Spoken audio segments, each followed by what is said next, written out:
They're out there, lurking in the vastness of space. Planets so weird, even science fiction could not foresee them. For the first time ever, scientists are discovering alien worlds beyond our solar system.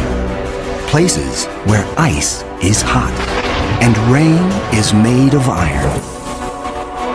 They are uncharted, unearthly, and unpredictable. And somewhere, hidden among these strange new worlds, scientists seek the greatest discoveries of all. Planets like ours, alien Earths. 35 seconds. Storage tank press closed. March 6, 2009. 22 seconds. Later, GN2 pressure go. This Delta II rocket is going through its final pre-flight check. 71.3. Drop 1. Engine start, 1, 0, and liftoff. It is the start of an extraordinarily ambitious mission.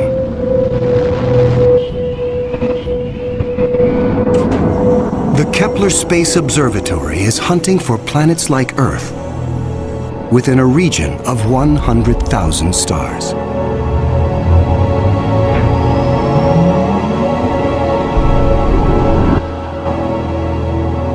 It is the culmination of a journey that began more than a decade ago with one of the most profound scientific discoveries ever made.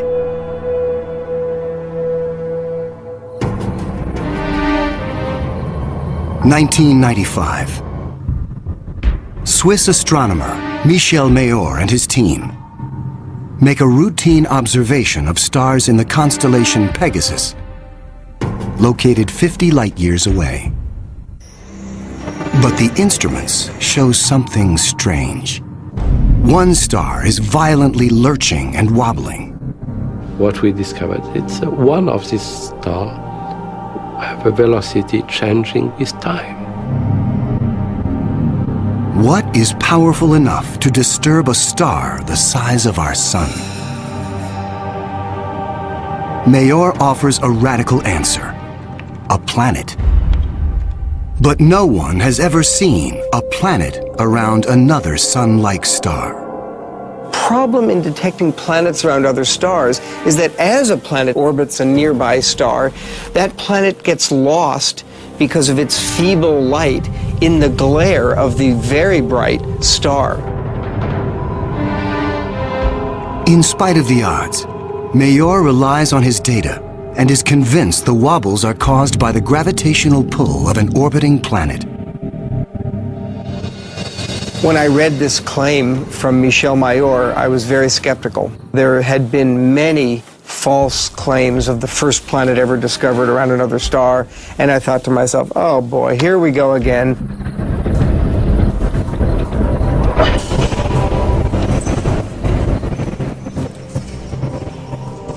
So I decided to observe the star on 4 consecutive nights. And stunningly, the star was shown to wobble exactly as Michel Mayor had said. Michel Mayor and his teammate Didier Queloz announce their discovery. It rocks the scientific community. They had found for the first time reproducible, confirmable evidence of the existence of a planet around a sun-like star.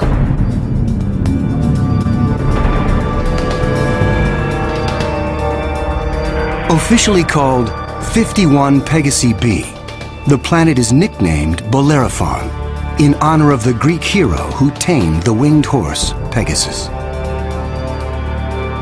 It is a planet that breaks all the rules. Bellerophon roasts in the blazing starlight at temperatures of roughly 1,800 degrees Fahrenheit.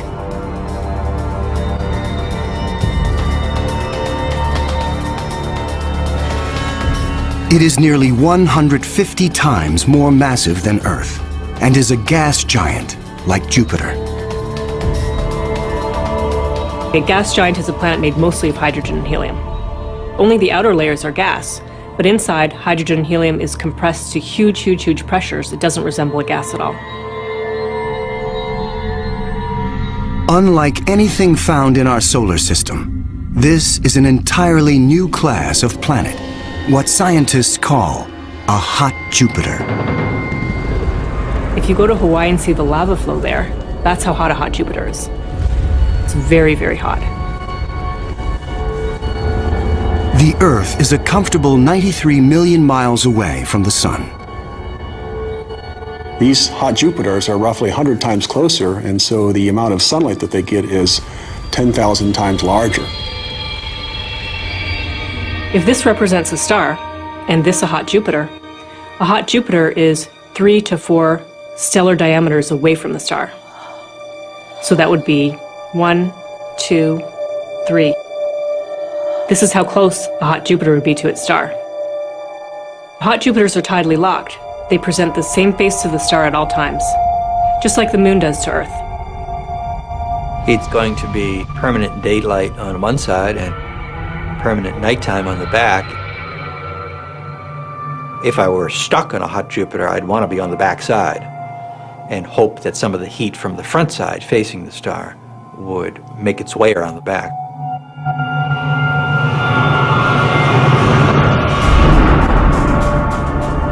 The variations in temperature make Bellerophon's atmosphere extremely windy. The wind howls at thousands of miles per hour, far beyond anything we could ever withstand. The heat blast guarantees water vapor cannot exist. But that doesn't mean there is no rain. It's far too hot for water liquid clouds to form here. But instead, these clouds would be made out of iron. Iron vapor can exist at temperatures much higher than water. And because of that, things could get a little messy.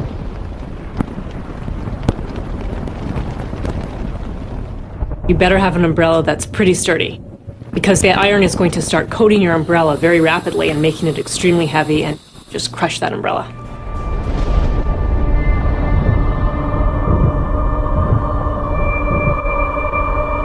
The sky overhead is filled with dancing curtains of color. Charged particles from the nearby star make auroras far more extreme than the northern lights on Earth. There is something even more unique about this newly discovered world. Bellerophon orbits its sun in a blistering 4.2 days. No self-respecting planet goes around a star in 4.2 days. None of the planets in our solar system take such a short amount of time. For scientists, the tiny orbit challenges long-held notions of how planets form. The fact that the planet was orbiting every 4 days was a total puzzle until one night in the middle of the night I woke up and said, well, this must be proof that planets migrate inwards. They don't stay put where they are. The key to the puzzle is found in how planets are made. Planets are a byproduct of star formation. When stars form, they have a disk of dust and debris around them, and out of that debris, planets form. Much of what we know comes from Hubble Space Telescope, as it aims at regions like the Eagle Nebula. This interstellar cloud is studded with collapsing disks of dust and gas. A giant clump grows in the center of each disk. Temperatures reach a searing 18 million degrees. The same nuclear fusion that powers our sun is unleashed.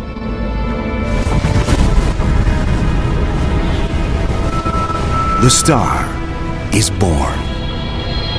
Radiation from the star generates a stellar wind that sweeps away leftover dust and debris. Some of the dust survives and remains in orbit around the newborn star.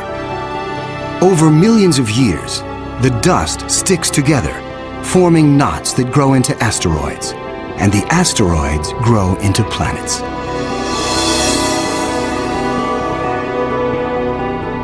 These planets migrate through the disk until they find a stable orbit.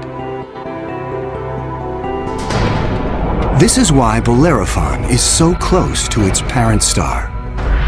But one newly discovered world has found its stable orbit in a place no planet should ever go. 2001. Hubble Space Telescope is directed to an obscure star some 150 light-years away from Earth, in the constellation of Pegasus. This is the same region where Bellerophon was found 6 years earlier. Hubble is tracking another hot Jupiter, discovered by astronomer Geoff Marcy. But this one is different from Bellerophon. You've probably heard of the planet HD 209458b. It's a terrible name. A terrible name for a terrible place. HD 209458b has been dubbed by some as Osiris, after the Egyptian god of the dead. Osiris is over 200 times more massive than Earth. It has migrated perilously close to its sun, at a mere 4 million miles from the blazing solar surface. Osiris broils in a planetary hell. The average daily temperature on Osiris is over 2,000 degrees. Forget global warming. This is global frying, and it causes Osiris to lose an estimated 550,000 tons of air every second. There's a leak of gas, a steady stream of hydrogen and helium, and that's making a big, huge cloud all around the planet. Its atmosphere is bleeding into space. Scientists speculate that a colossal trail of gas spirals behind the planet for thousands of miles. Osiris presents an unprecedented opportunity for astronomers. Using Hubble, they analyze the alien planet's bloated atmosphere. This is the absolutely first time where we could tell what is the composition of the atmosphere of an extrasolar planet.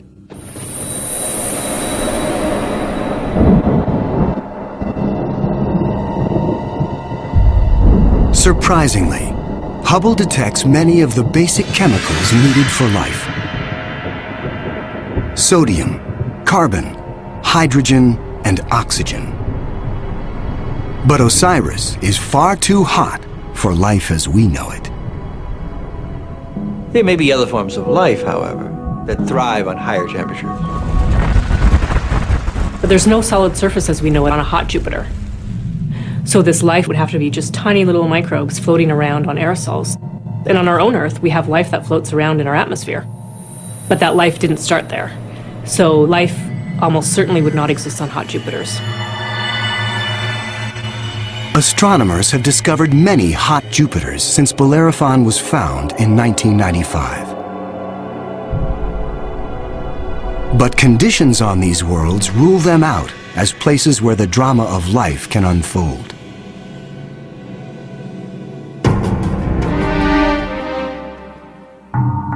One of these gas giants is a planet that teases the rules of evolution.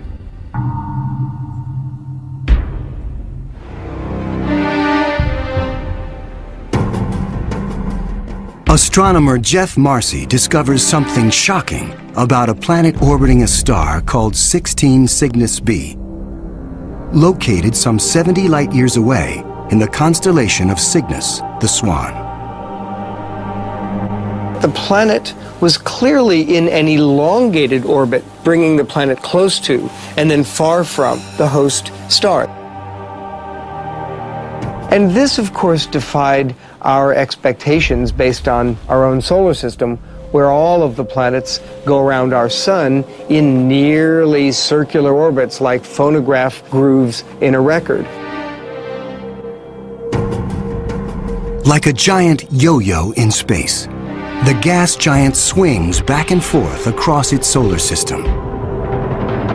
That is like the Earth swooping 25 million miles closer to the Sun, then slinging past Mars, all the way out towards Jupiter every year.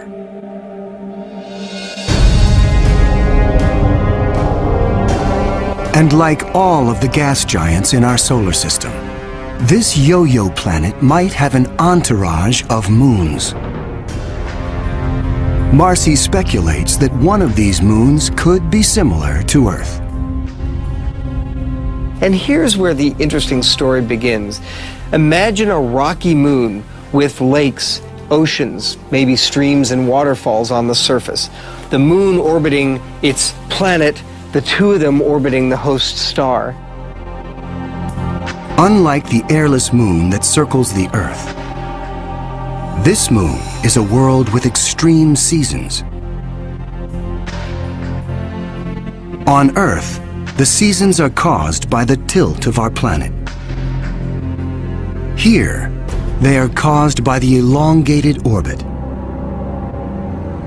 These poor planets that are in these elongated elliptical orbits suffer terrible changes in their climate throughout a year. As they make their closest approach, the yo-yo planet and its moon are blowtorched by the star. Summer begins. The atmosphere on the Earth-like moon is savaged with raging storms. Category 5 hurricanes on Earth are tiny eddies compared to the monster vortexes that form here.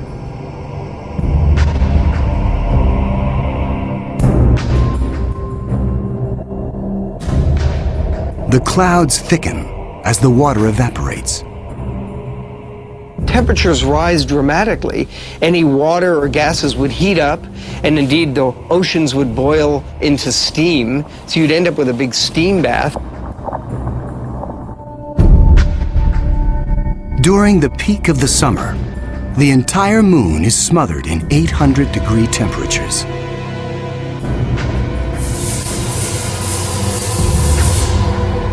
This is the closest approach to the star. During its 26-month orbit, the summer season is barely 2 months long. But what a season! The planet and its moon swing away from the furnace of the star. Temperatures fall to ranges we would find temperate and comfortable.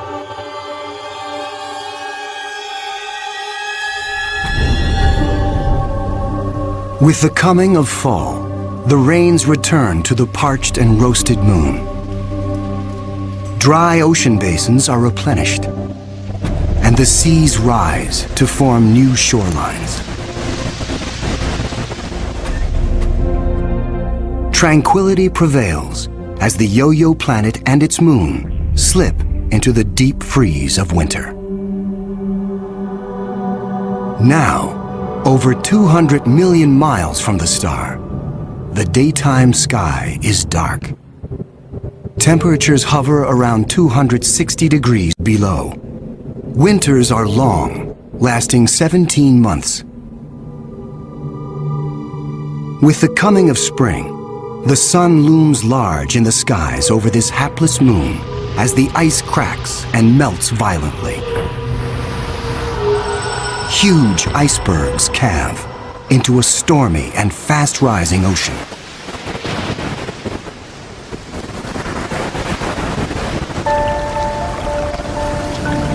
For 2 preciously short periods, during the spring thaw and the autumn rains, the climate on this Earth-like moon is balmy and comfortable. At a distance of 93 million miles from the star, roughly the same distance as Earth from the Sun, the elliptical orbit of this planet and its moon crosses an area around the star some scientists call the Goldilocks zone. The conditions here are just right for life. If you're too close to the star, then it's too hot. If you're too far away, then it's going to be too cold and everything's going to be icy. But then if you're right in the middle, it's just right. Every star has a Goldilocks zone. Where that zone is depends on the size and temperature of the star. In our solar system, Venus marks the inner boundary and Mars the outer boundary. Earth and its abundance of life is right in the middle. The Yo-Yo planet passes through the Goldilocks zone twice a year. For 3.5 months during the spring as it races inbound, and again in the fall for 3.5 months as it hurtles back into the colder reaches of space. Could life survive the conditions outside the Goldilocks zone? There could be life forms that are smart enough to hibernate, as do animals on the Earth during the winter season. If this sounds fantastic, I offer you the tidal zones on the Earth. On the tidal zones, life proliferates, of course, near the seashore, and they do so despite tides. The water coming in, covering many of the life forms, the water going out at low tide, and yet those species survive perfectly well. The strange cycle of the Yo-Yo planet's orbit creates fleeting conditions suitable for life, but also for death. Some alien planets are even more bizarre. Imagine a world that has no star to orbit. Scientists speculate that our galaxy is teeming with rogue planets, adrift in the murky lanes of interstellar space. These are orphaned worlds, planets that are booted from their solar systems by the chaos of planetary migration. Astronomers call such worlds planemos. Planemos are planets without a star. They're just drifting through the galaxy indefinitely. What massive force would it take to kick a planet out of the solar system? When a young star forms with a contingent of planets around it, many of those planets gravitationally interact with each other. They yank on each other, slingshot each other, so that one of them is ejected from the planetary system, voted off the island, if you will. If you were, unfortunately, a resident on a planet that was kicked out by a collision or a near collision with another large object, you'd probably rapidly move out of the habitable zone. There are hundreds of billions of these lost, wayward, poor, wandering planets out in our Milky Way galaxy with no parent star to warm them up. Cold, dark, quiet. Because planemos have no sun, they are worlds without days or years. They keep vigil through an eternal night. Planemos are solitary wanderers, sentinels of the galaxy. Just because it's out there drifting in space doesn't mean a planemo is dead. If the planemo is a rocky world, it could well have life on it. A small rocky planemo without an atmosphere will slumber in extreme cold. Far colder than the coldest winter day on our own South Pole. But a planemo large enough to retain an atmosphere traps the heat generated when the planet was first formed. It is the ultimate greenhouse effect. The heat and energy comes from the molten core deep inside the lonely planet. If the planemo is a gas giant like Jupiter, it may have a system of moons. The gravitational pull between the planemo and its moons creates friction, causing the interior of the moons to stay warm. These moons could also have life on them, in the same way that Jupiter's moon Io has volcanoes and has a lot of heat energy being generated by interactions with Jupiter and the other moons. If anything lives here, it will be single cells, like common bacteria found on Earth. Not complex life forms. Without a sun to provide photosynthesis, these tiny organisms derive their energy from the chemistry in the soil of the Planemo, or its moon.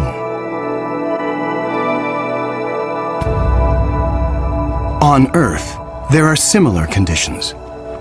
Colonies of bacteria are found deep within mine shafts in South Africa.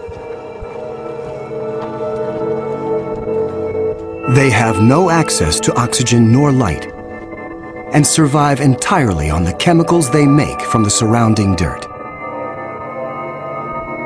Their metabolisms are extremely slow, and they reproduce only once every 1,000 years.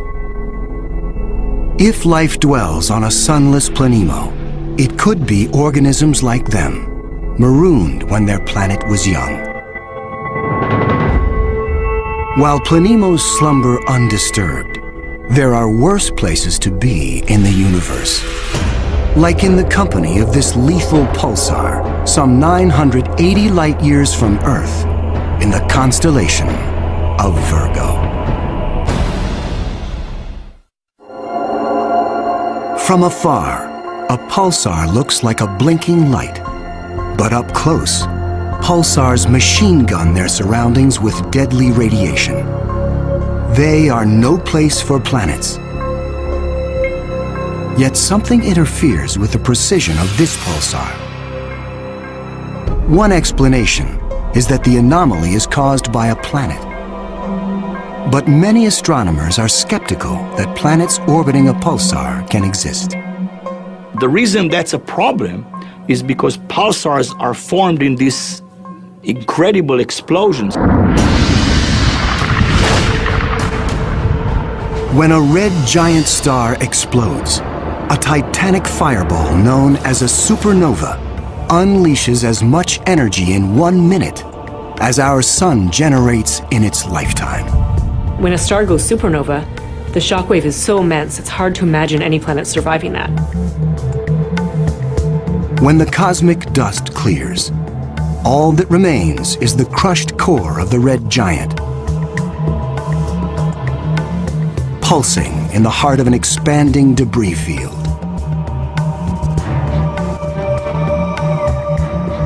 Matter blasted from the colossal explosion falls back to the pulsar and forms a disk. Within this chaos, a new world arises, born of fire and destruction, a planetary zombie raised from the carcass of the former red giant star. It's amazing that planets could form in that environment. A planet orbiting a pulsar will give you the feeling of being in a disco bar with a very strong strobe light, which is the pulsar. Radiation from this stellar beast breaks down the organic molecules needed for life.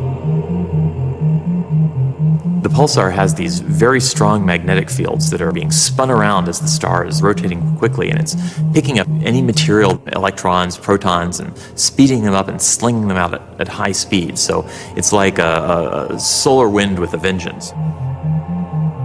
I can't imagine that there would be much of an opportunity for even simple life, microbial life, to emerge and to flourish on a planet around a pulsar. Largely because if you were in the pulse, you'd be severely energized, and if you were not in the pulse, you would be completely devoid of energy. The discovery of pulsar planets shows how new worlds can form in the wake of a star's destruction. No matter where a planet arises, the process of its birth is fraught with danger.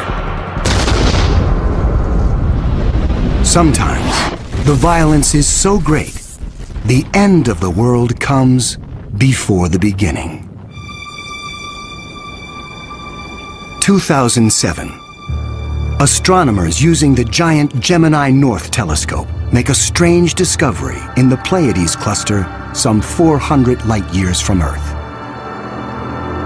A star known only by its catalog number, HD 23514, is surrounded by a giant donut-shaped cloud of dust and gas.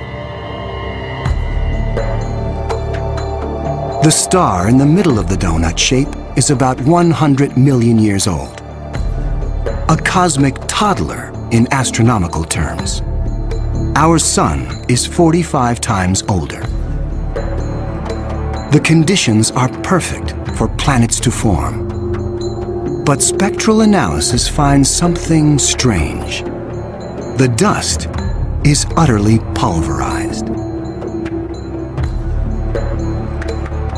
Typically, a newborn star is surrounded by fledgling planets.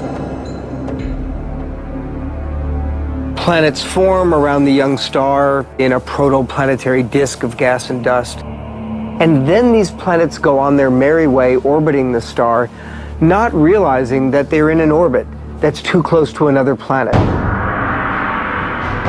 Millions of years ago, two primordial planets orbiting HD 23514 are spinning toward doom.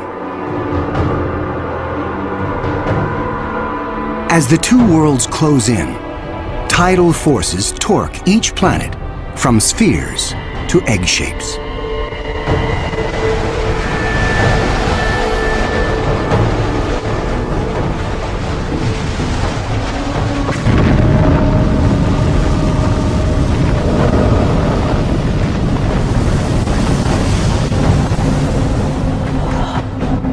Nothing remains.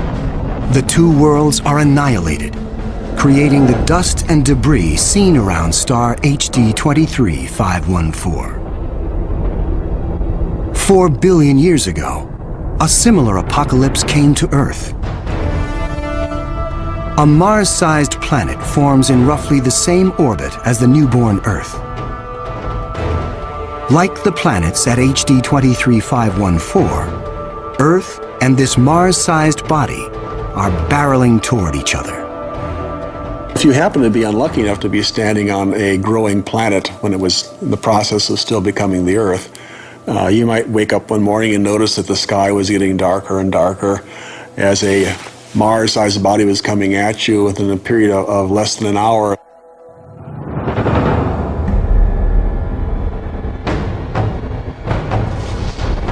And when it hits, the shock wave is felt all over the planet,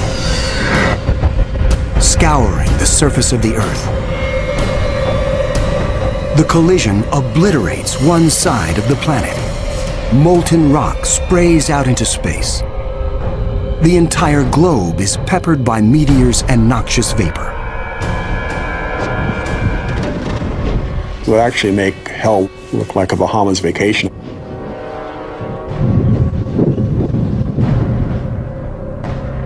The debris field from the collision coalesces and forms our moon. It is a new beginning for our planet. Collisions are part of the birth process for planetary systems. Building a terrestrial planet is probably all about colliding pieces of rock together. And all across the galaxy, colliding pieces of rock are forming terrestrial worlds that defy the imagination.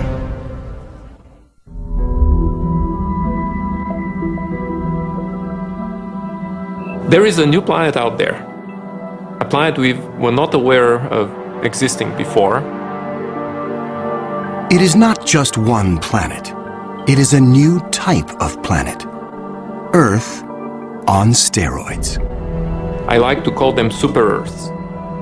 They're just like the Earth, except bigger, up to about 10 times the mass of the Earth. One family that the super Earths resemble just like our own Earth. Continents, oceans. Some of them may be very dry, like Mars.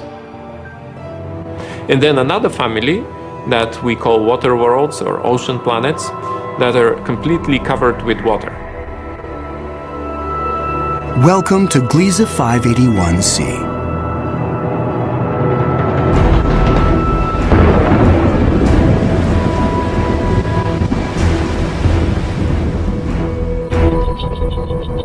This planet was found by Michel Mayor, and it orbits with 2 other planets around a very small star.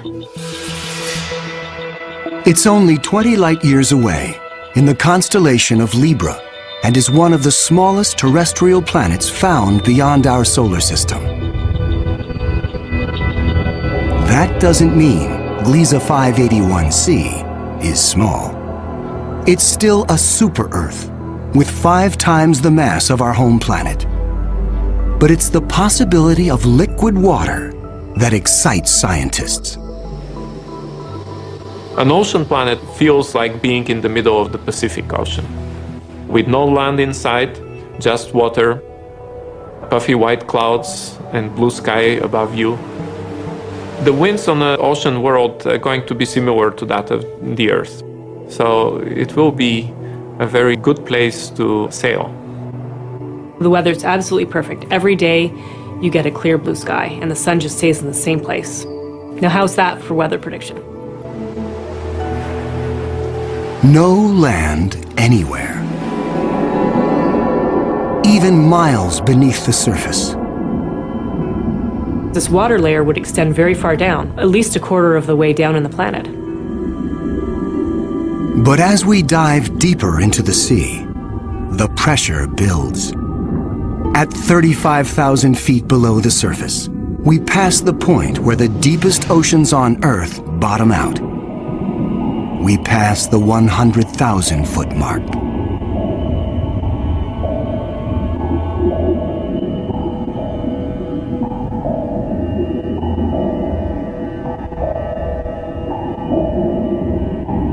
The pressure is so great, water itself begins to take on surprising new forms. At a depth of 10 times the greatest ocean depth on Earth, we reach the bottom. When you have a large amount of water, then at the bottom of an ocean, you will form very high pressure in excess of 1 million atmospheres.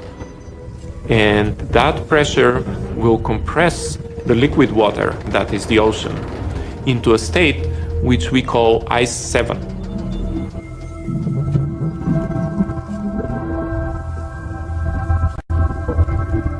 No, it's not like ice in your refrigerator. The molecules of water that are in the ice in your refrigerator are kind of all jumbled up.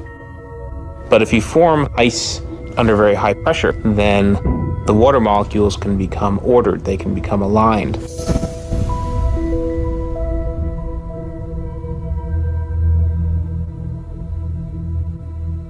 I can show you a crystal that is a very good analog to Ice 7. This is halite, also known commonly as rock salt. Ice 7 may exist within our own solar system. Europa, a moon of Jupiter, could possibly have a mantle of liquid water surrounded by a thick, icy crust. The pressure from the crust is so great that Ice 7 might exist deep within these uncharted seas. If we scale up and thaw out Europa, it could be a water world similar to Gliese 581c. One could imagine that life could emerge on a water world. After all, water is essential to life on Earth. Everywhere on Earth where there is water, there is life. You cannot find a sterile drop of water on Earth unless you put it in the microwave yourself. On this water world, there could be bacteria or any kind of life in the ocean itself. But not all of the super-Earths are water worlds teeming with life. When we talk about super-Earths, we talked about 2 major families of mostly rocky with some water and mostly water with an endless ocean. But one has to add to those a 3rd family of probably very rare super-Earths and Earth-like planets, which are called carbon planets. A carbon planet is unlike anything we've ever seen anywhere. A place with an alien chemistry, but loaded with very earthly treasures. Throughout our galaxy, there are planets barren and poor and inhospitable. But science is on the trail of a new type of planet, an entire world of treasure. In our own solar system, in our sun and in all the stars nearby, there's always more oxygen than carbon. But if we think of a place in the universe where there's more carbon than oxygen, then planet formation is very different. Spectral analysis shows carbon to be far more plentiful, 26,000 light-years away near the center of our galaxy. Planets that form here may contain a rich abundance of carbon. The morning sky on a carbon world would be anything but crystal clear and blue. I'm picturing a yellow haze with black clouds of soot. And as you descended farther down in the atmosphere, I could imagine lakes that were made out of compounds like methane or gasoline. I'm picturing these bubbling, foul-smelling pits of black ooze, like an oil well. With little or no water in the atmosphere, the air is made of carbon compounds. Methane, butane, pentane, benzene, all these different kinds of carbon compounds that separate out when you refine gasoline. One day it might be raining benzene. The next day it might be raining butane. Alien as carbon planets might seem, the air quality could be familiar to some. The air in a very benzene-rich planet will resemble that of LA. A lot of small particles that unfortunately we are quite used to from the exhaust of cars. Despite the pollution, carbon planets could come with a sparkling upside. You might see diamond because the planet may have substantial quantities of pure carbon that it's formed out of. And pure carbon, when you compress it, tends to form into diamond. The secrets of exotic planets like these are waiting to be discovered all across the galaxy. But astronomers won't be satisfied until they find the Holy Grail. A planet like our own, one that sustains life, the next Earth. People always ask me, do I think we're going to find another planet like Earth? And I answer, absolutely. Every star probably has planets roughly the same size as our Earth. We think that essentially every star has several Earth mass or super Earth mass planets. So if you have, say, 200 billion stars in the galaxy, that may mean there are 400 billion Earths in the galaxy or more. 400 billion Earths. The Kepler Space Observatory is the first instrument capable of finding one of these planets. Kepler is looking at the constellation Cygnus in the night sky at 100,000 stars, taking picture after picture after picture, minute after minute. And the goal of Kepler is simple: to look for stars among the 100,000 that dim. When a star dims slightly, it means a planet passes in front, blocking some of the light. How long the star dims and how much light gets blocked will tell scientists about the size of the planet and the distance from its sun. A good analogy for this is looking for the dip in the light that you would see from a searchlight if a small moth flew across the searchlight. And so it's a really tiny dip in the light as the planet transits. It is a very powerful technique because it allows you to discover planets that are even smaller than the size of the Earth around stars similar to the Sun. It is a technique that is changing the course of science. We think we may be able to find a planet that is habitable in the next few years. Scientists estimate the Kepler mission will find a minimum of 50 alien Earths. One of the big questions that anybody looking for life beyond the Earth is facing today is, what if we don't recognize life even though we discover it? Conditions on an alien Earth may cause life to evolve differently. My hope is that we'll see some sign that will make our hairs stand up on the back of our necks. Whatever that sign is, it will be the first chapter on the greatest scientific story ever told.